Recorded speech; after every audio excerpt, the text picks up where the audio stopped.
తప్పిపోయినది ఎవరు? ఈరోజు మన మాటలు పోయే అంశం ఏమిటంటే అసలు తప్పిపోయినది ఎవరు? ఈ వాక్యం ద్వారా ప్రభు మనందరితో మాట్లాడుదురు గాక. చూద్దాం లూకాసు సువార్త 15వ అధ్యాయము 11వ వాక్యం. చక్కగా చదివి వినిపించండి. లూకాసు సువార్త 15వ అధ్యాయము 11వ వాక్యం. లూకాసు శుభవార్త 15వ అధ్యాయము. మీ పరిశుద్ధ గ్రంథం తెరవండి, చక్కగా వినిపించడానికి ప్రయత్నించండి. 15వ అధ్యాయము లూకాసు వార్త 11వ వాక్యం నుంచి మనం చదవటం ప్రారంభిద్దాం. మరియు ఆయన ఇట్లనెను, ఒక మనుషునికి 2 కుమారులుండిరి. వారిలో చిన్నవాడు, తండ్రి ఆస్తిలో వచ్చు భాగము నాకు ఇమ్మని తన తండ్రిని అడుగగా అతడు వారికి తన ఆస్తిని పంచిపెట్టాను. కొన్ని దినములైన తరువాత ఆ చిన్న కుమారుడు సమస్తమును కూర్చుకొని దూరదేశమునకు ప్రయాణమైపోయి అచ్చట తన ఆస్తిని పాడు చేసెను. చాలు, తర్వాత మనం చదువుకుందాం. హల్లెలూయా. రెండు చేతులు పైకెత్తి హుషారుగా హల్లెలూయా, హల్లెలూయా. చూడండి, దేవుని పెట్టలేదు అందరికి మనకి ఈ స్టోరీ సండే స్కూల్ పిల్లడిగా చెప్తారు. ఈ యొక్క స్టోరీ అండి. ఒక తండ్రికి 2 కుమారుడు ఉన్నాడండి. ఇతను ఎవరంటేనండి చిన్న కుమారుడు. ఈ చిన్న కుమారుడు వాళ్ళ యొక్క తండ్రి వద్దకు వెళ్ళి అడిగాడట. ఏమని అడిగాడో తెలిసిన, తండ్రి నాకు రావచ్చినటువంటి ఆస్తిలో సగ భాగం ఇమ్మని అడిగాడు. ఎవరిని అడిగాడండి? చిన్న కుమారుడు తండ్రిని అడిగాడు. తండ్రి ఇవ్వను అని చెప్పాడా? ఆ యొక్క ఆస్తిని అడిగినట్టే ఇచ్చేసేసాడండి. తండ్రి అతనికి ఏ ఆస్తి అయితే వచ్చిందో ఆ తండ్రి ఆస్తి అంతా చిన్న కుమారుడికి ఇచ్చేసేసాడు. ఈ చిన్న కుమారుడికి ఎప్పుడైతే ఆస్తి ఇచ్చేసాడోనండి, ఈ ఆస్తి తీసుకుని బయటికి ఖర్చు చేయటం ప్రారంభించాడు. దేవుని బిడ్డలారా, ఈ యొక్క ఆస్తి అంతా తీసుకొని, తండ్రి దగ్గర ఉన్నటువంటి ఆస్తి అంతా తీసుకొని దుర్యపానము చేయటం ప్రారంభించాడు. ఇక ఎటు పడుదల తీసుకుని వెళ్ళాడు. మీ ఇంక వాక్యం చదవదు కానీ నా వంక చూస్తా, వాక్యం వినటకు ప్రయత్నించండి. దేవుడికి స్తోత్రం. హల్లెలూయా. ఈ వ్యక్తి ఆస్తి అంతా తీసుకొని వెళ్ళి మొత్తం పాడు చేసిన తర్వాత జరిగిన సంగతి ఏంటో తెలుసండి? ఎంతకాలం ఉండిద్దండి ఆస్తి? అంతా పాడైపోయింది. ఇతనికి ఏం జరిగిందో తెలుసండి? అదంతా ఖర్చు చేసిన తర్వాత ఆ దేశంలో గొప్ప కరువు వచ్చేసిందంట. ఏమొచ్చేసిందంటండి? గొప్ప కరువు వచ్చేసిందంట. ఈ గొప్ప కరువు రాగానే ఈ చిన్న కుమారుడు కనిపిస్తుందంటండి, నేను మరలా తండ్రి వద్దకు వెళ్తే బాగుంది. తండ్రి ఇచ్చిన ఆస్తి అంతా పాడు చేసేశారు. ఈ రోజు నేను చెప్పవలసిన టాపిక్ ఏంటయ్యా అంటే, దేవుడిచ్చిన ఆస్తి మనం కూడా పాడు చేసేస్తాం. దేవుడు ఇచ్చినటువంటి ఆస్తి మనము కూడా పాడు చేసేస్తున్నాం. ఏంటి దేవునికి ఇచ్చినటువంటి ఆస్తి? రక్షణ అనే ఆస్తి, ప్రార్థన అనే ఆస్తి, వాక్యం జీవితం అనేది ఆస్తి, అభిషేకం అనే ఆస్తి. ఈ ఆస్తి నుండి చాలా మంది దేవునితో తీసుకొని పాడు చేసేసారండి. బాప్తిసం పొందాం, రక్షణ తీసుకున్నాము. బాప్తిసం పొందాం, రక్షణ తీసుకున్నాం, ఆస్తిని తీసుకున్నాం. ప్రార్థన ఇచ్చాడు, వాక్యాన్ని ఇచ్చాడు, అభిషేకాన్ని ఇచ్చాడు. ఎంతో కొంత ప్రార్థన వస్తుంది, ఎంతో కొంత అభిషేకం ఉంటుంది, ఎంతో కొంత దేవుడు వాక్యం తెలుస్తుంది. తండ్రి యొక్క ఆస్తి అంతా కుమారుడికి ఇచ్చినట్టే ఆత్మ సంబంధంగా మనకు కూడా ఆస్తి అంతా ప్రభువుకి ఇచ్చేసేసాడు. ఈ కుమారుడు తన తండ్రిని ఆస్తి పాడు చేసినట్లే దేవుని జనాంగమా మనం కూడా ఏం చేసాం తెలుసండి? దేవుని ఆస్తిని పాడు చేసేస్తాం. ఈ చిన్న కుమారుడు ఆస్తిని తీసుకుని ఎప్పుడైతే లోకానుసారంగా మొత్తం అతని యొక్క ఫ్రెండ్స్ తో మొత్తం పాడు చేసేసాడో, ఎప్పుడైతే ఆస్తి అయిపోయిందో అప్పుడు అతనికి తండ్రి గుర్తొచ్చాడు. అంతేకాదు దేవుని బిడ్డలారా, అతనికి డబ్బులంతా ఖర్చు అయిపోయిన తర్వాత కరువు వచ్చేసింది. కరువు. కరువు వచ్చేసింది. నేను అడుగుతున్నా, దేవునికి ఇచ్చిన ఆస్తి ఏం చేస్తావు? దేవుడు నీకు ఇచ్చినటువంటి ఆస్తిని ఏం చేస్తున్నా? పాడు చేసేసావా? నిన్ను నమ్మి దేవుడు తన ఆస్తిని ఇచ్చాడు. నిన్ను నమ్మి దేవుడు పరిచర్యను అప్పగించాడు. నిన్ను నమ్మి దేవుడు దైవజనుడు ప్రక్కన పెట్టుకున్నాడు. నిన్ను నమ్మి దేవుడు తన ఆస్తిని అప్పగించాడు. మనం పాడు చేసేస్తాం. ఈ చిన్న కుమారుడు పాడు చేసేసినట్లే పాడు చేసేసి అదంతా ఖర్చు చేసిన తర్వాత కరువు వచ్చేసిందంట. తండ్రి ఇంట్లో ఉంటే కరువు రాదు, దైవజనుడితో ఉంటే కరువు రాదు. ఎప్పుడైతే తండ్రికి దూరం అయిపోయాడో కరువు వచ్చేసింది. ఈరోజు మనకి కరువు లేదంటారా? ఆత్మ సంబంధంగా కరువు, ఇంట్లో కూడా కరువే. అసలు మీ ఇంట్లో పరిస్థితి ఒకసారి ఆలోచించండి. ఇంట్లో ఎందుకు కరువు వస్తుంది? ఇంట్లో ఎందుకు కరువు వస్తుంది? ఏ వ్యక్తి అయితే తండ్రి ఇంటికి దూరం అయిపోయి, వాక్యానికి దూరం అయిపోయి, వాక్యానికి అవిధేయత చూపించేసేసి, ప్రార్థన జీవితానికి అవిధేయత చూపించేసేసి, తండ్రి ఇచ్చిన ఆస్తంతా పాడు చేసేసాడో ఆ వ్యక్తి కరువు అనుభవించాల్సి వస్తుంది. కరువు ఇప్పుడు అనుకున్నాడంటే ఇచ్చిన కుమారుడు ఏమో తెలుసా? మరలా నా తండ్రి ఇంటికి వెళ్తే బాగుండు, నా తండ్రి ఇంటికి వెళ్తే బాగుండు అని అనుకుంటున్నాడు అంటే చిన్న కుమారుడు. తప్పిపోయినటువంటి నేను మరలా నా తండ్రి వద్దకు వెళ్తే బాగుండు అని అనుకుంటున్నాడండి చిన్న కుమారుడు. అయ్యో, నేను నా తండ్రి ఇచ్చిన ఆస్తి అంతా పాడు చేసేసాను కదా, ఇప్పుడు నేను మరలా నా తండ్రి వద్దకు వెళ్తే తండ్రి ఏమనుకుంటాడు? నేను పరలోకానికి నీకు విరోధంగా పాపం చేసేసాను తండ్రి అంటున్నాడు. నేను మరలా నా తండ్రి వద్దకు వెళ్తే ఏమనుకుంటాడు? దేవుని బిడ్డలారా, ఈ ఏప్రిల్ నెల మొదటి ఆదివారం ఒకసారి గమనించండి. దేవునికి ఇచ్చింది పాడు చేసేస్తున్నా. రక్షణ ఇవ్వయి అనగా నీకు దేవుడికి రక్షణ ఇచ్చాడు, ప్రార్థనాత్మని ఇచ్చాడు, పరిశుద్ధమైన జీవితాన్ని కాపాడుకోలేక మొత్తం దాన్ని పాడు చేసేసుకున్నావు. ప్రార్థన జీవితాన్ని పాడు చేసేసుకున్నావు. ఎలా పాడు చేసుకున్నావు తెలుసా? ఆ చిన్న కుమారుడు లోకంలోకి వెళ్ళి రాజీ పడిపోయినట్టే మనం కూడా లోకంలోకి వెళ్ళి రాజీ పడిపోతాం.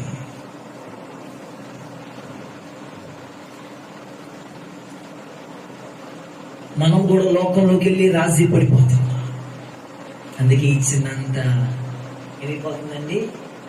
పాడైపోతుంది. ఒకరోజు ఖచ్చితంగా దేవుని లెక్క అడుగుతాడు. నేను నీకు ఇచ్చిన ఆస్తి ఏది? ఈరోజు ఆదివారం గుడికి రావాల్సిన ఎక్కడ కూర్చున్నావు? ఏం చెప్తాం మనం? ఖచ్చితంగా దేవుడు లెక్క అడుగుతాడు ప్రతి ఒక్కరిని. నీవు రక్షణ తీసుకున్నావు, ఏమిది ఆ రక్షణ? లోకంతో పడి, వీళ్ళతో పడి, రాజీ పడిపోయి అపవిత్రం అయిపోయింది ఆ రక్షణ. ప్రార్థనా పనిపోయ్యా, నేను ఒక ప్రార్థనాపరుడిగా చెయ్యయ్యా, నాకు ప్రార్థనాత్మ కావాలయ్యా అనగానే దేవునికి ప్రార్థనాత్మని ఇచ్చాడు. ఇప్పుడు ప్రార్థన మొత్తం పాడైపోయింది. ఎందుకని? కారణం ఏంటి? లోకంతో పడి, రాజీ పడి. ఇప్పుడు నీకు ఆత్మలో కరువు ఎక్కువైపోయింది, అంతేకాదు కుటుంబంలో కూడా కరువు ఎక్కువైపోయింది. కరువు, ఆత్మ సంబంధమైన కరువు పాడు చేసేసావు కదా, నీ ప్రార్థన జీవితాన్ని పాడు చేసేసుకున్నావు కదా, ఆత్మలో కరువు అయిపోయింది. తెలుస్తుందా అసలు నాకు ఆత్మలో కరువు అయిపోయిందని? ఈ చిన్న కుమారుడు తెలిసిందంట, ఇక నేను కరువు అనుభవించాల్సి వస్తుంది. అదే నా తండ్రి దగ్గరికి వెళ్తే కనుక ఎంతో మంది కూలివాళ్ళు ఉన్నారు. అలా బయలుదేరటం ప్రారంభించారు. దేవుని బిడ్డారా, అలా బయలుదేరతా ప్రారంభించి వెళ్ళాడు. దూరం నుండి చూచాడట తండ్రి. చదువున్న మాట దూరం నుండి తండ్రి చూచి 20వ వాక్యం. వాడు ఇంకా దూరంగా ఉన్నప్పుడు తండ్రి వాడిని చూచి కనికరపడి పరిగెత్తి వాని మెడ మీద పడి ముద్దు పెట్టుకొనెను. అప్పుడు ఆ కుమారుడు అతనితో, తండ్రి నేను పరలోకమునకును విరోధముగాను నీ ఎదుటను పాపము చేసి తిని, ఇక మీదట నీ కుమారుడు అనిపించుకుని యోగ్యును కాను. హల్లెలూయా. నామకు చూడండి, ఇంకా చిన్న కుమారుడు తప్పిపోయాడు. మనం అనుకున్నాం కదా ఇక అసలు ఎవరు తప్పిపోయిందని. ఇక ఇద్దరు కుమారులు ఉన్నారండి. ఎవరు తప్పిపోయారు మీరు నేను చెప్తున్నాను ఈ రోజు. ఈ చిన్న కుమారుడే తప్పిపోయాడని అందరికీ తెలుసు. ఇక తప్పిపోయాడు. ఆస్తంతా కూడా పాడు చేసేసేసాడు. పాడు చేసేసి తప్పు తెలుసుకొని, ఇలా నేను చేశాను కదా, ఇలా నేను ఉండకూడదు కదా అని వెళ్ళి అనుకొని తండ్రి వద్దకు రావటం ప్రారంభించాడు. తండ్రి వద్దకు వస్తా ఉన్నాడు. తండ్రి దూరంగా ఉండగానేనటండి వాడిని చూసి ఏం చేశాడంటమ్మా, మెడ మీద పడి ముద్దు పెట్టుకొని కనికర పట్టాడంటండి. ఎలా నీ ఇచ్చిన ఆస్తి ఏది అని అడిగాడా? ఆస్తి ఏది, నేను ఇచ్చిన ఆస్తి ఏది అసలు అడగల. ఆస్తి నేను ఇచ్చిన ఆస్తి ఏది ఒక్క మాట అడగలేదంటే. దూరంగా ఉన్నప్పుడే చూచి కనికడ పడి ముద్దు పెట్టుకొని, అంతేకాదండి ఏం చేసి తెలుసా, ఆ కుమారుడు రాగానే, చిన్న కుమారుడు రాగానే ఆ తండ్రి చేసిన పని ప్రశస్త వస్త్రం అతనికి వేశాడంటే. నెంబర్ 1 చదవండి 22. అయితే తండ్రి తన దాసులను చూచి ప్రశస్త వస్త్రము నెంబర్ 1 ప్రశస్త వస్త్రము తొడిగాడండి. నెంబర్ 2 ఉంగరం పెట్టాడు. నెంబర్ 3 చెప్పులు తొలగించాడు. నెంబర్ 4 క్రొవ్వున పశువును వధించాడు. హల్లెలూయా. చేతులెత్తి చెప్తూ జీవంగా హల్లెలూయా, హల్లెలూయా, హల్లెలూయా. ఈ తండ్రి చిన్న కుమారుడు వచ్చాడని ఏం చేసేది తెలుసండి? నెంబర్ 1 ప్రశస్తమైన వస్త్రం వేశాడంటండి. అంటే అర్థం ఏంటో తెలుసండి? ఇట్లా ఒకసారి అంటే ఏం చేసి తెలుసండి, ఈ చిన్న కుమారుడు తప్పిపోయాడు కదా, ఇక లోకంలోకి వెళ్ళిపోయాడు కదా, రక్షణ తీసుకున్నాడు కదా, అయ్యో మలినం అయిపోయింది కదా. ఇతను ఏం చేసి తెలుసండి, ఇతను మలినం అయిపోయిన వస్త్రం, లోకంలో కలిసిపోయిన వస్త్రం, పాపతో కలిసిపోయిన వస్త్రం, అవి వీళ్ళతో వాళ్ళతో ఈ ఫ్రెండ్స్ వాళ్ళతో కలిసిపోయిన వస్త్రం కదా, పాడైపోయాడు కదా, రక్షణ తీసుకున్నాడు కదా అని ఏం చేసి తెలుసా, ఈ తండ్రి రాగానే నా ఆస్తి నాకు ఇచ్చేయి అని అడగలా. తప్పిపోయాడు కదా, చెదిరిపోయాడు కదా, కుంగిపోయాడు కదా, పడిపోయాడు కదా, మరలా నా దగ్గరికి వచ్చాడు కదా అని తెలుసుకొని ఈ తండ్రి ఏం చేశాడు తెలుసా, ఇతన్ని పట్టుకుని ముందు రక్షణ వస్త్రం మరలా నూతన పరిచాడు. దాన్నే ప్రశస్త వస్త్రం. ఊపిరున్నో హల్లెలూయా చెప్పండి. చచ్చునల్లా కూర్చోమాకండి. హల్లెలూయా. ప్రశస్త వస్త్రం తొడిగాడండి. అంతేకాదు నూతనమైన వస్త్రం తొడిగాడు. అంతేకాదు ఎందుకు తెలుసా, తర్వాత ఏం చేసే తెలుసా, నెంబర్ 2 ఉంగరం పెట్టాడు. అతనికి ఉంగరం తొలగించాడు. ఉంగరం అంటే అర్థం ఏంటో తెలుసండి, అధికారానికి సాదృశ్యం అది. ఒకప్పుడు తండ్రితో బాగా మాట్లాడేవాడు, వీళ్ళన్నతో బాగా మాట్లాడేవాడు, తండ్రి ఇంకా పనులతో బాగా మాట్లాడేవాడు. ఇప్పుడు తండ్రికి దూరం అయిపోయాడు కదా, కరువు వచ్చేసింది కదా, అన్ని ఆస్తంతా పాడు చేసేసాడు కదా, ఇప్పుడు అధికారం లేదు మాట్లాడటానికి. అధికారం కోల్పోయాడు. ఆ తండ్రి ఏం చేసాడు తెలుసా, ఇతనికి వస్త్రమే కాసుమా ఉంగరం కూడా పెట్టాడు. హల్లెలూయా. అధికారం ఇచ్చాడు. ఇక అధికారంగా మాట్లాడు, ఇక నువ్వు భయపడమాక. అంతేకాదు నెంబర్ 3 చెప్పులు తొడిగాడు. హల్లెలూయా. తప్పిపోయాడు కదా, నాకు వద్దులు అనుకోలేదండి. చెప్పులు సాదృశ్యం ఏంటో తెలుసా, సమాధానం పరిచాడు. తండ్రి నీకును నేను విరోధంగా పాపం చేశాను, నీకు నాకు సమాధానం. ఏంటిదండి? సమాధానం. నెంబర్ 4 ఏం చేసి తెలుసండి, చిన్న కుమారుడు వచ్చాడని క్రొవ్వున పుస్తకం అంటే విందు చేపించాడు. అంటే తప్ప తండ్రికి ఇష్టమైన ఏంటో తెలుసండి, ఒక వ్యక్తి తప్పిపోయి మళ్ళా దేవుని యొద్దకు వస్తే దేవుడు 4 చేసే కార్యాలండి. నెంబర్ 1 ప్రశస్త వస్త్రం తొలిగాడు. అతనికి నూతన వస్త్రం తొలిగాడు, నూతనమైన వస్త్రం తొలిగాడు. పాడైపోయింది కదా, మలినమైపోయింది కదని పరిశుద్ధ రక్తంతో కడిగి ఇతన్ని పవిత్రపరిచి తండ్రికి దూరం అయిపోయాడని, లోకంలో ఉన్నాడని, ఆ ఫ్రెండ్స్ తో కలిసిపోతున్నాడు. మరలా తండ్రి ఇంటికి వచ్చాడని, ఈ పట్లతో కథను రావాల్సింది, ఈ మనసుతో కథను రావాల్సింది, ఈ విధానంతో కథను రావాల్సింది. ప్రశస్త వస్త్రం తొలిగాడు ఆయన ఇంటిలో ఉండటానికి. హల్లెలూయా. అంతేకాదు, నీకు అధికారం ఇస్తున్నా. ఒకప్పుడు ఎలా ప్రార్థన చేసే అధికారంతో మరలా ప్రార్థన చేయ అధికారం ఇచ్చేశాడు. అంతేకాదు, ఇక పాపం చేసేసాడు కదా, ఎన్ని జరిగి సమాధాన పడలేకపోతున్నాడు. అంతేకాదు, నాతో నువ్వు సమాధాన పడుకొప్పించాడు. హల్లెలూయా. అంతేకాదు, 4వ ఏం చేసావు తెలుసండి, ఇతను వచ్చాడని క్రూపుకు పశువును వధించాడు. అంటే అర్థం ఏంటో తెలుసా? విందు చేపించాడు. దేవుని బిడ్డలా వినండి, నువ్వు ఎప్పుడైతే తప్పిపోయి దైవజుని ఇంటికి, తండ్రి ఇంటికి, మందిరానికి ఎప్పుడైతే నువ్వు వస్తావో పరలోకంలో గొప్ప విందు జరిగింది. ఇప్పుడు తండ్రికి ఎంత సంతోషం, ఇప్పుడు తండ్రికి ఎంత సంతోషం.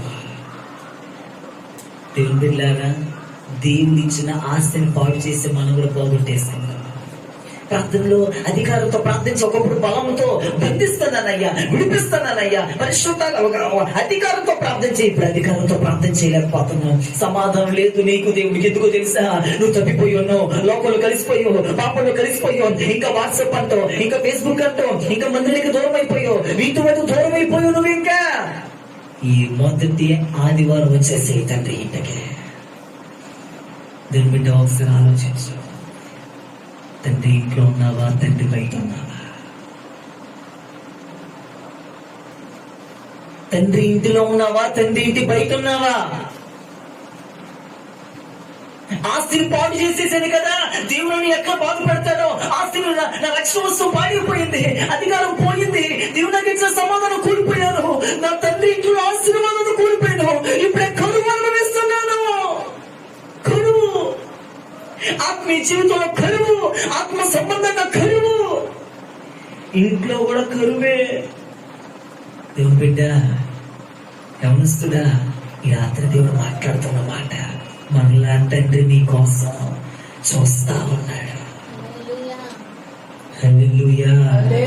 ఎవరి కోసం ఈ ప్రసంగం, ఈ వర్తమానం? దేవుడు మనలా తప్పిపోయావు కదా, వెళ్ళిపో అనట్లా. రా రా తండ్రి ఇంటికి రా. ఆలోచించు ఒకసారి. ఈ విషయాలు తప్పిపోతున్నా, ఎక్కడ తప్పిపోతున్నా? నీకు దేవుడు ప్రశస్త వస్త్రం ఇవ్వాలని ఆశపడుతున్నాడు. ఈ మొదటి నెలలో, ఈ మొదటి ఆదివారం, ఏప్రిల్ నెల మొదటి ఆదివారంలో నీకు దేవుడు మళ్ళా ఒక నూతన వస్త్రాన్ని ఇవ్వాలనుకుంటున్నాడు. అధికారంతో నువ్వు ప్రార్థించాలని ఆశపడుతున్నా. అధికారంతో అడగలేక కదా తప్పిపోయి వచ్చేవాళ్ళు, అడగలేకపోతున్నాడు. ఆ యొక్క కొడుకు, డాడీ నాకు అది ఇప్పుడు ఇదివరకు అడిగేవాడు అధికారం, ఇప్పుడు ఎందుకని అడగలేకపోతున్నాడు? అధికారం కోల్పోయి, ఎందుకంటే తప్పిపోయాడు కదా. ఇప్పుడు మనం కూడా చక్కగా యేసుకు చక్కగా ప్రార్థన చేసి దైవజనుడు చక్కగా అధికారంతో మాట్లాడలేకపోతున్నాం. ఎందుకని? తప్పిపోయాం, అధికారం కోల్పోయాం, రక్షణ వస్త్రం మలినమైపోయింది, అసమాధానం అయిపోయింది, దేవునికి నీకు దూరం అయిపోయి అసమాధానం వచ్చేసింది. నువ్వు మరలా తిరిగి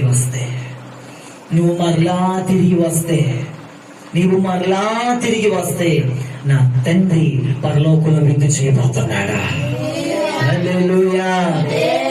అందుకే దేవుని పాట రాసితే కదండి, ఓ చిన్నితనయా నీకిన్ని శ్రమలేలనయా,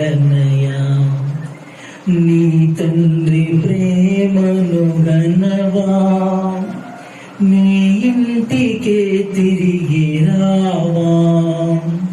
ఓ చిన్నితనయా నీకిన్ని శ్రమలేలనయా, నీ తండ్రి ప్రేమను వినవా, నీ తండ్రి ప్రేమను. హల్లెలూయా. ఇక తండ్రి ఇంటికి వచ్చేసేయండి. ఇక్కడ దాకా దూరంగా ఉన్నాం, ఇప్పుడు దాకా తండ్రి ఇంటికి వచ్చేద్దాం. పక్కన వాళ్ళతో చెప్పడే తండ్రి ఇంటికి వచ్చేద్దాం, దేవుడి ఇంటికి వచ్చేద్దాం. ఏమని ఒక నమ్మకు చూడండి, తండ్రి ఇంట్లో ఉన్నప్పుడు ఆ చిన్న కుమారుడికి ఏమైంది? ఏ శోధన లేదు, ఏ సమస్య లేదు, కాళ్ళు ఎగరేసుకుని తిరిగాడు. ఎందుకంటే తండ్రితో ఉన్న బంధం కదా. తండ్రితో ఉన్నప్పుడు సంతోషం, తండ్రితో ఉన్నప్పుడు ప్రేమ, ఆప్యాయత, తండ్రితో ఉన్నప్పుడు అంత సమృద్ధి. ఎప్పుడైతే తండ్రి ఇంటికి దూరం అయిపోయాడో కరువు ఎండిన స్థితి, డ్రై స్పిరిట్, డ్రై ఆత్మ వచ్చేసింది. ఎండిపోయిన ఆత్మీయ జీవితంలో కూడా. దేవుని బిడ్డలారా, అసలు ఆలోచించండి. కరువు. నువ్వు దైవజనుడితో ఉంటే, తండ్రితో యేసయ్యతో కట్టబడితే మనకి సమృద్ధి. ఆమేన్. సమృద్ధి. కానీ నమ్మకు చూడండి, నువ్వు దైవజనుని విడిచిపెట్టేసి, దేవుణ్ణి విడిచిపెట్టేసి, మందిరాన్ని విడిచిపెట్టేసి నీకు సమృద్ధి ఉండదు. ఈ వాక్యం చదివినప్పుడు నేను చాలా దుఃఖపడ్డాను. ఎంతో సమృద్ధి పోగొట్టుకుంటున్నాను. ఒకసారి ఆలోచించండి, నీకు దేవుడు దాచి వచ్చిన సమృద్ధి ఎంత కోల్పోతున్నావు. ఈ నా చిన్న కుమారు తప్పిపోయి తిరిగి మళ్ళా బ్రతికాడు. ఈ విషయం ఎవరికి తెలిసిందో తెలుసండి? ఇప్పుడు పెద్ద కుమారుడికి తెలిసింది. దేవుడికి స్తోత్రం. హల్లెలూయా. చెప్పండి, చేతులెత్తి చెప్పండి, హల్లెలూయా. ఈ విషయం పెద్ద కుమారుడికి తెలిసింది. ఏమని చదవండి అమ్మ ఇప్పుడు 25వ వాక్యం. అప్పుడు లూకాసు వార్త 15వ అధ్యాయము 25వ వాక్యం. పెద్ద కుమారుడు స్టోరీయా?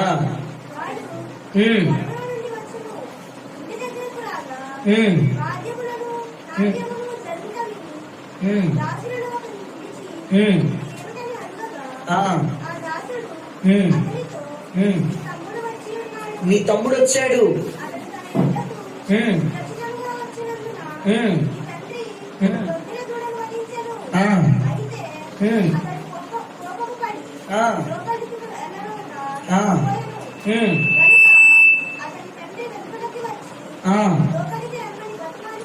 బ్రతిమాడుకును.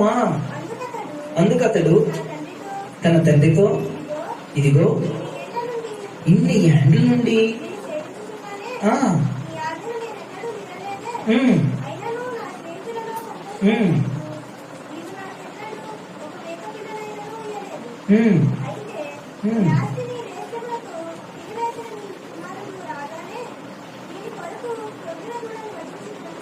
హల్లెలూయా, హల్లెలూయా. శుభం హుషారుగా హల్లెలూయా. పెద్ద కుమారుడు వస్తా ఉన్నాడండి. ఎక్కడి నుంచి వస్తున్నా తెలిసే? పెద్ద కుమారుడు పొలంలో నుండి. ఎక్కడి నుంచి? లక్కీ గారండి. పెద్ద కుమారుడు పొలంలో నుంచి వస్తున్నాడు. అతను దాసుని అడిగాడంటే, చూసి ఏంటి శబ్దాలు, ఏంటి వింత మోలాలు, ఏంటి శబ్దాలు, ఏంటి? దాసులు పనివాడు అంటున్నాడంట, ఇదిగో నీ తమ్ముడు వచ్చాడు, స్తోత్రం చెప్పండి, హల్లెలూయా. ఎవరు వచ్చాడమ్మా? తప్పిపోయిన వచ్చాడా ఈరోజు? తప్పిపోయిన వచ్చాడు ఈరోజు. దొరికాడు. సంతోషం, విందు, ప్రశస్త వస్త్రం, ఉంగరాలు, చెప్పులు. ఇప్పుడు ఏం జరిగిందో తెలుసండి? ఈ పెద్ద కుమారుడికి సంతోషం ఇయ్యాలి కదండి. పెద్ద కుమారుడికి సంతోషం ఇయ్యాలండి. పెద్ద కుమారుడికి సంతోషం ఇయ్యాలి. పెద్ద కుమారుడికి ఆనందం రావాలి. పెద్ద కుమారుడికి, అమ్మో తప్పిపోయినటువంటి నా తమ్ముడు మరలా తిరిగి వచ్చాడే, తప్పిపోయినటువంటి నా తమ్ముడు తిరిగి వచ్చి సంతోషం రావాలి, ఆనందం రావాలి. ఆ చిన్న కుమ్మిని హక్ చేసుకుని ముద్దు పెట్టుకోవాలి. అయితే ఇక్కడ ఏం జరిగిందో తెలుసండి? ఈ పెద్ద కుమారుడు అంటండి, పెద్ద కుమారుడు చూసంట, అతన్ని పెద్ద కుమారుడు చిన్న కుమారుడు చూసి అన్నాడంట, చిన్న కుమారుడు రాగానే విందా కృపిని పుస్తులు వదించేసేసాడా, ఉంగురు పెట్టేశాడా, చుట్టూ తొడిగేశాడా. ఇన్ని ఏంట నుండి నేను సేవిస్తున్నానే, ఈ రోజున నాకు చేసేవా తండ్రి అని అడుగుతున్నాడు. ఎవరిని? తండ్రిని. ఈ మాట మీకు ఎందుకు చెప్పారో తెలుసండి? అసలు తప్పిపోయింది ఎవరు? చిన్న కుమారుడు. ఇంకో విషయం చెప్పమంటారండి, తప్పిపోయింది చిన్న కుమారుడే కాదండి, పెద్ద కుమారుడు కూడా తప్పిపోయాడు. తప్పిపోయింది చిన్న కుమారుడే కాదు, పెద్ద కుమారుడు తప్పిపోయాడు. ఎందుకు పాస్టర్ గారు పెద్ద కుమారుడు తప్పిపోయాడు అంటేనండి, ఇతను దేవుని పని, పొలము అనగా దేవుని పని, పొలములోనే ఉన్నాడు. అంతేకాదు సుమా, తండ్రితోనే ఉన్నాడు. తండ్రి మనసు రాదా? అర్థమైందా? తండ్రితోనే ఉన్నాడు, పొలములోనే ఉన్నాడు, తండ్రితోనే పని చేస్తున్నాడు. తండ్రి మనసు రాదా? అదే గనక తండ్రి మనస్సు ఈ పెద్ద కుమారుడికి వచ్చుంటే గనక ఇతను చేసే పని ఏంటి తెలుసా? తప్పిపోయినటువంటి, చనిపోయినటువంటి ఈ నా తమ్ముడు వచ్చాడా, ఎమ్మటిని వెళ్ళి హత్య చేసుకుని ముద్దు పెట్టుకునేవాడు. ఎమ్మటినే హత్య చేసుకుని వెళ్ళి ముద్దు పెట్టుకునే, నా తమ్ముడు వచ్చావా, ఎన్ని రోజుల తర్వాత వచ్చావు తమ్ముడా, ఐ లవ్ యూ తమ్ముడు అని ముద్దు పెట్టుకుని హత్య చేసుకునేవాడు. నేను అంటాను, దేవుని బిడ్డలారా, తండ్రితో ఉన్నాడు గాని, దేవుని పనిలోనే ఉన్నాడు గాని, మందిరంలోనే ఉంటున్నాడు గాని, ఇతనికి దేవుడు మనసు రాలా, తండ్రి మనసు రాలా. దైవజనుడితోనే ఉంటున్నావు, దైవజను పక్కననే ఉంటున్నావు, పరిచయం చేస్తున్నావు, పరిచయంలో పాల్గొంటున్నావు, ప్రార్థనకు వస్తున్నావు, వాక్యం వింటున్నావు, ఉపాసన వింటున్నావు, నీకు దేవుడి మనసు రావడం లేదు, దేవుడి మనసు రావడం లేదు. నిజంగా ఇతను కానీ ఈ పెద్ద కుమారుడికి దేవుని మనస్సు, తండ్రి మనస్సు వచ్చుంటే గనక ఇతను చేసే పని తెలుసా, వీళ్ళంతా కట్ చేసుకునేవాడు. నాకేం చేసావు అడుగుతున్నాడు ఇతను. చూడండి అండి, నాకేం చేసామని అడుగుతున్నాడండి, నాకేం చేసామని అడుగుతున్నాడు. నీకు నేనేం చేయటం ఏంటంటే, నావన్నీ నీయే కదా అంటున్నాడు తండ్రి. నాయన్నీ నువ్వే కదా, అది చాలదండి, నాకన్నీ నువ్వే కదా, నీకే కదా ఇవన్నీ, ఆస్తంతా నీదే కదా. చిన్న కుమారు రాగానే వదిలిచ్చేసేసావు. ఇతనికి కోపం వచ్చేసింది. ఇతనికి ఏమొచ్చేసిందండి? ఇతనికి కోపం వచ్చేసింది. నిజంగా ఈ వ్యక్తి తండ్రి దగ్గర ఉండే వ్యక్తి అయితే, తండ్రి ఇంటిలో ఉండే వ్యక్తి అయితే కనుక ఆ మాట వచ్చాడు అనేవాడు కాదు. అసలు ఏంటి శబ్దాలు, ఏంటి ఆ సౌండ్, ఏంటి ఒకరిని పిలిపించాడట. చిన్న కుమారు రాగానేమో ఇంత ఆర్భాటంగా చేసేస్తున్నావు, ఇన్ని సంవత్సరం బట్టి నీ దగ్గరే పడున్న ఈ రోజున ఒక్క మేక పిల్ల వధించావా అని అడుగుతున్నాడు తండ్రి. అప్పుడు తండ్రి, కుమారుడా, నీకు ఎల్లప్పుడు నాతో కూడా ఉన్నావు కదా. ఎంత మంచి సాక్ష్యం చెప్పాడు చూడండి.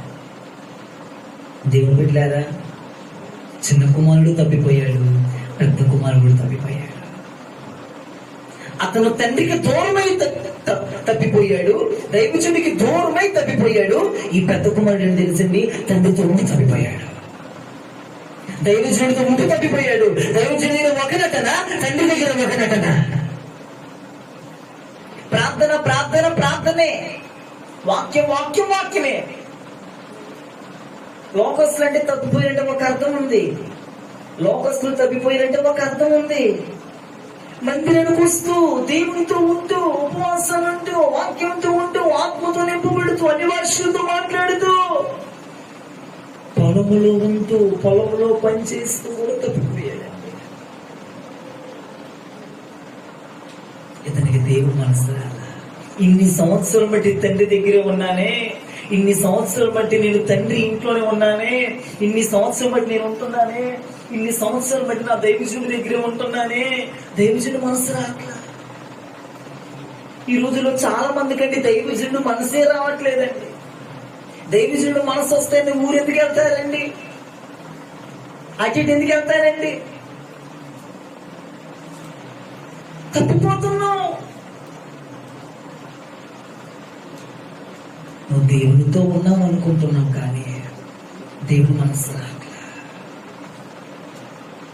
కొన్ని సంఘాలు ఇది కూడా జరుగుతుందండి. ఎవరన్నా తప్పిపోయిన వ్యక్తి వచ్చారనుకోండి, వాళ్ళకి నచ్చదు. కొంతమందికి ఒక విశ్వాసి, తప్పిపోయిన విశ్వాసి వచ్చిందనుకోని మందిరానికి సంతోషించారు. కొంతమంది విశ్వాసులు ఏం చేస్తారో తెలుసండి, వాళ్ళు నచ్చదది. కొంతమందికి నచ్చదండి. అలా తప్పిపోయారు కదా, వచ్చారు కదా అనుకోవాలి కదండి. అలా కాదు, అలా కాదు, అలా కాదు. వచ్చావా, చుట్టాలు వచ్చినట్టు వచ్చావా, రాయ్యా. అమ్మో, కొంతకాలం మరలా తప్పిపోయి వచ్చావా, ఏ ప్రైజ్ లార్డ్, ఇక తప్పిపోమాకు, ప్రభు కోసం నిలబడు అని చెప్పవలసిన వీళ్ళండి. అది వీళ్ళంతా ఎవరు అనుకున్న పెద్ద కుమారు స్వభావం. పాస్టర్ గారితోనే ఉంటారు, పాస్టర్ గారితోనే పరిచయం చేస్తారు, మందిరానికి వస్తారు, అన్ని చేస్తారు, అన్ని చేస్తూ కూడా తప్పిపోయారు. ఒకసారి ఆలోచించుకుందాం. మనం బయట నుండి తప్పిపోయాడంటే ఒక అర్థం ఉంది, నువ్వు ఇంటిలో ఉండి కూడా తప్పిపోయా. ఆకలైన వేళ సమయానికి అన్నం దొరుకుతుంది. ఎవరికి? పెద్ద కుమారుడికి అన్నం దొరుకుతుంది, తిండి దొరుకుతుంది. 3 పొద్దున టిఫిన్, మధ్యాహ్నం భోజనం, రాత్రి డిన్నరు, చక్క పొలము, చక్కగా అంతా బాగానే ఉంది.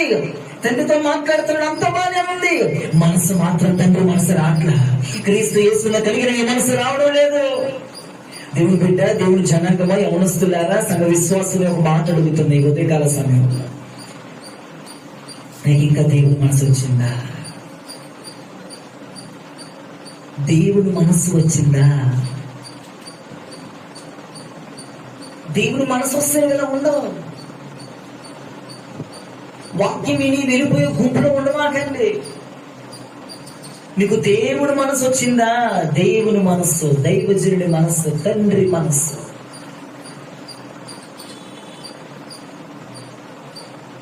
నువ్వు ఇంటిలో ఉండే తప్పిపోయావు. ఎంత ఘోరమో చూడండి, ఎంత ఘోరమో చూడండి. బయట తప్పిపోతావు అంటే ఒక అర్థం ఉంది. నువ్వు దైవజనుడితో ఉంటూ తప్పిపోతున్నావు, వాక్యం వింటూ తప్పిపోతున్నావు. ఎంత లెక్క అప్పగించాలో దేవుడు నువ్వు చూడండి. అసలు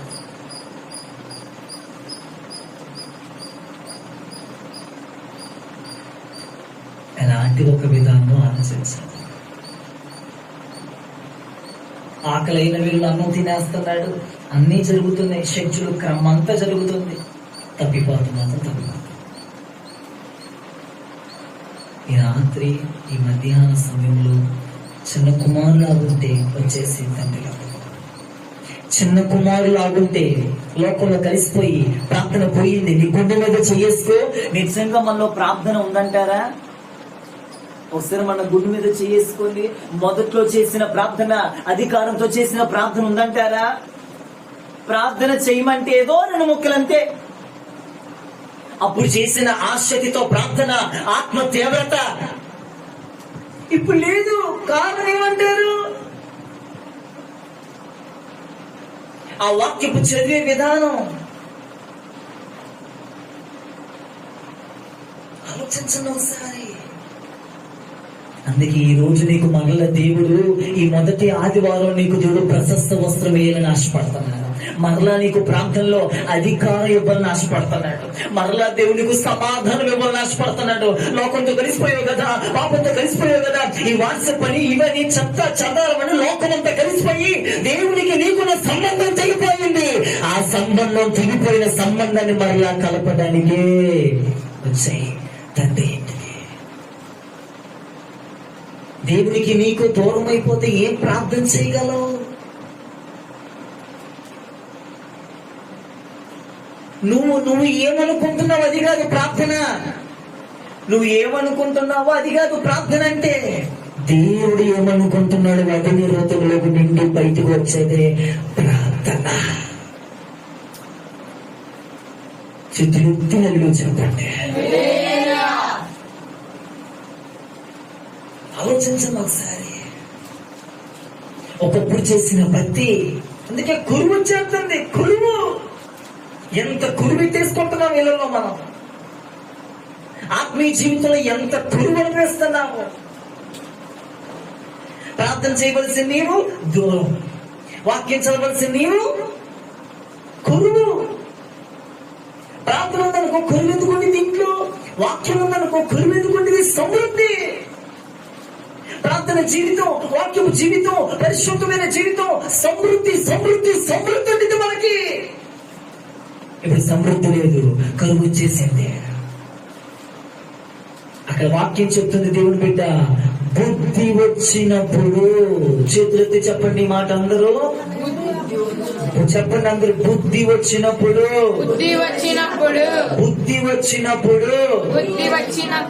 ఎక్కడ పరిగెత్తుకుంటూ వచ్చాడంట? చెప్పాలి, ఎక్కడికి? తండ్రి ఇంటికి పరిగెత్తుకుని వచ్చాడంట. ఎప్పుడు? బుద్ధి వచ్చినప్పుడు. అయితే అతడు బుద్ధి వచ్చినప్పుడు వాక్యం ఉంది. దేవుని బిడ్డలారా, బుద్ధి వచ్చిందంటారు, ఇంకా బుద్ధి రాలేదు. బుద్ధి వస్తే పరిగెత్తుకుంటూ రా దేవుని సన్నిధికి. శుక్రవారం రా, ఆదివారం రా, వ్యక్తిగతంగా ప్రభుత్వం గడుపు. ఇచ్చిన ఆస్తిని ఎక్కడ పాడు చేశావో, ఇచ్చిన ఆస్తిని ఎక్కడ పాడు చేశావో, పాడు చేసిన ఆస్తిని మళ్ళా పశ్చాత్తాపం మళ్ళా సంపాదించుకో. రక్షణ ఆస్తి పాడైపోయింది అయ్యా. బాప్తిస్తు తీసుకున్నాను, రక్షణ తీసుకున్నాను, తీసుకున్న 5 రోజులు 3 రోజులు అన్నా కాలేదు, వారం అన్నా కాలేదు, నెలైనా అయిందా ఆలోచించు. అప్పుడు పడిపోయావా? దిన ప్రయాణం వాక్యం ఎలా ఉంది, ప్రార్థన ఎలా ఉంది, పరిశుద్ధత ఎలా ఉంది?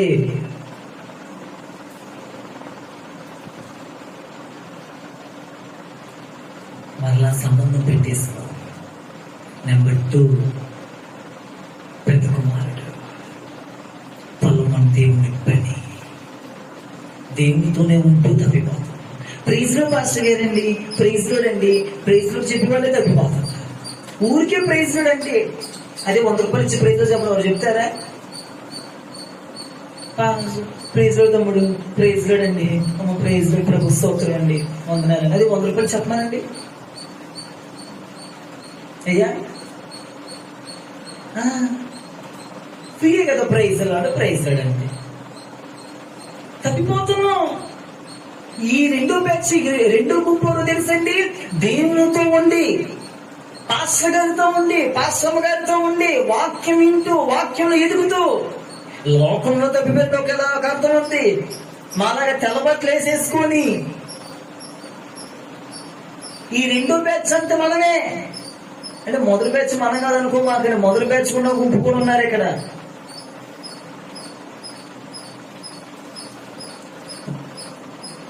పెద్ద కుమారువా, చిన్న కుమారువా? 2 కుమారులు. మన బుద్ధి మన లోపలే ఉంది. 2 స్వభావాలు ఉన్నాయి మనలో.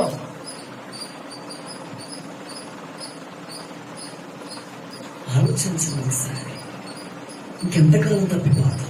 ఏసీ వచ్చేస్తున్నాడు, ఇంకా తప్పిపోయే క్రమంలో ఉంటావా? యేసుక్రీస్తు ప్రభువులు వచ్చేస్తున్నారు, ఇంకా నువ్వు తప్పిపోతూనే ఉంటావా?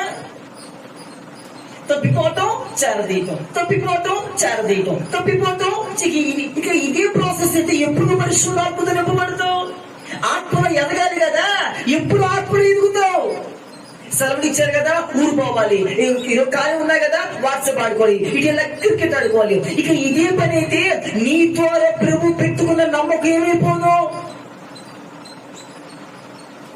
నీ ద్వారా ఒక పని ఉంది, ఒక ప్రాజెక్టు పని ఉంది, దానికోసం ప్రభుని ఎన్నుకున్నాడు. ఒక పని ఉంది నీ ద్వారా. ఇన్ని సంవత్సరాలు అయిపోతుందో దేవుడు మనసు రాల. పౌలు గారు అంటారు అందుకని, క్రీస్తు యేసునకు కలిగిన ఈ మనసును మీరును కలిగి ఉండడు అంటున్నాడు.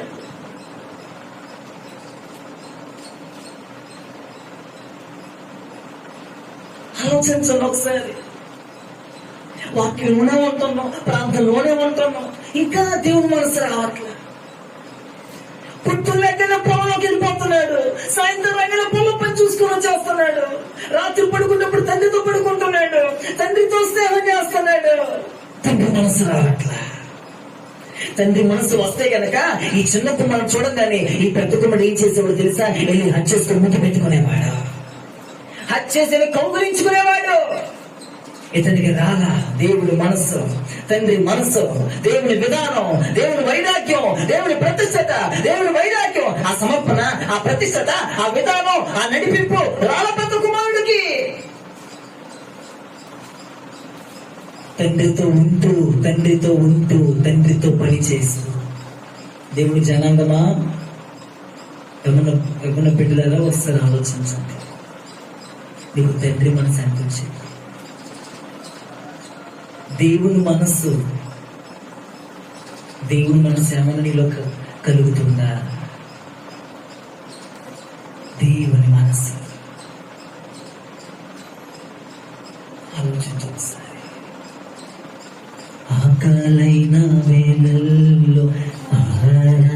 ఇచ్చావు, దాహమైన వేళల్లో దాహాన్ని తీర్చావు. చూద్దామా? ఆకలైన వేళల్లో ఆహారాన్ని ఇచ్చావు, దాహమైన వేళల్లో దాహాన్ని తీర్చావు. అయినా తప్పిపోయానే, అయినా తప్పిపోయానే, తప్పిపోయిన చురుకులను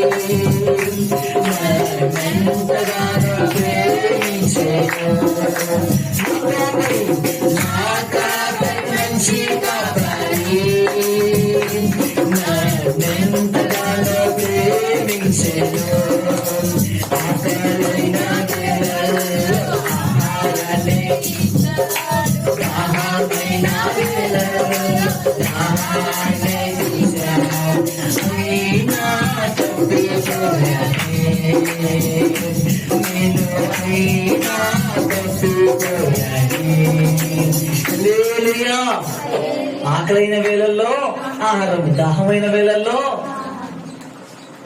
అయినా ఈరోజు తప్పిపోవాలి. దేవునికి దొరకదును గాక, గుర్తు వచ్చే తండ్రి ఇంటికి వద్దును గాక. ఈరోజు తప్పిపోయిన వాళ్ళకి దేవుడు ఇచ్చేటువంటి మరో ఒకసారి ప్రశస్త వస్త్రం ఇచ్చేస్తున్నాడు, నీకు అధికారం ఇస్తున్నాడు, తర్వాత సమాధాన పరుస్తున్నాడు, విందు కూడా చేయబోతున్నాడు. పెద్ద కుమారులా ఉండకూడదు, మనం దేవునితోనే ఉండాలి.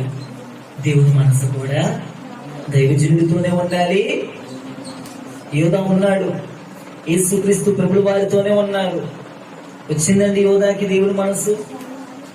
దేవుని మనసు రాలా కాబట్టి ఏం జరిగింది? ఏసే నమ్మేద్దామని చూశాడు. గెహజీ ఉన్నాడు, ఎలీషా పక్కనే ఉన్నాడు. ఎలీషా మనసు వచ్చిందా? రాదా? మరి మనం ఎంతకి? మరి మనమండి ప్రతి ఆదివారం మందిరం, ప్రతి నెలలో బలారాధన. ఎవరు మనసు వస్తుందో మనకి? సాతాను మనసా, యేసే మనసా?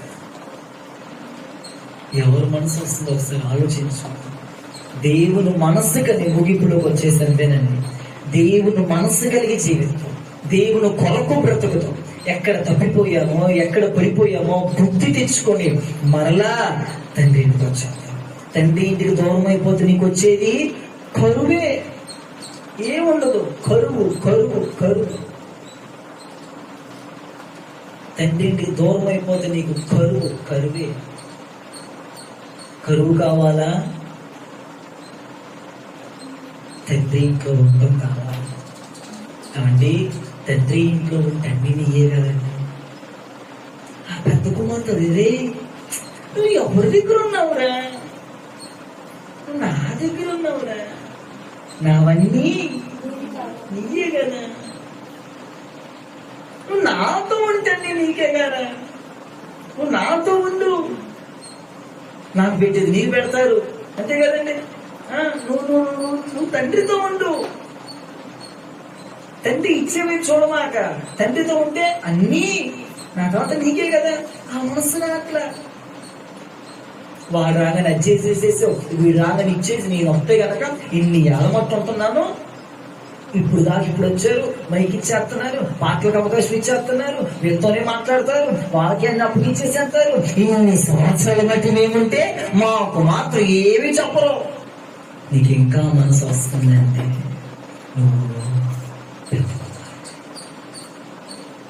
ఈరోజు సంఘం ఇదే జరుగుతుందండి. మీటింగ్ అయినా ఎక్కడ ఇదే జరుగుతుంది ఈ రోజుల్లో.